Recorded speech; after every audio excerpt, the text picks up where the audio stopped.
এখন পর্যন্ত ঘোষণাটা হয়নি। আনঅফিসিয়ালি ঘোষণা হলো কথা ছিল, অফিসিয়ালি তো হয়নি, আনঅফিসিয়ালি হয়নি। একটু অপেক্ষা করেন, যত রাতে হোক আমি দিয়ে দিব।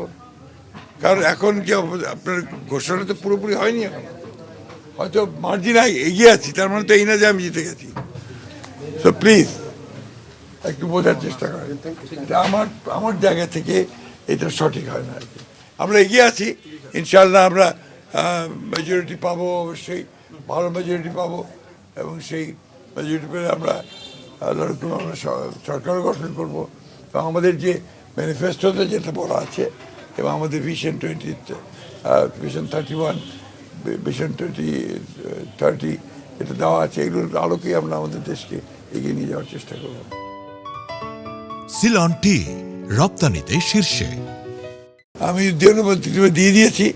আমি মনে করি যে ঠাকুরগাঁ 1 আসনের যারা ভোটার্স এবং জনগণ, তাদের কাছে আমি ঋণী, এবং এই ঋণ শোধ করা আমার পক্ষে আদৌ সম্ভব কিনা যায় না। তা আমি চেষ্টা করব, যদি সুযোগ পাই আমার কাজের মধ্য দিয়ে ঠাকুরগাঁ জনগণের কল্যাণের জন্য আমি কাজ করব।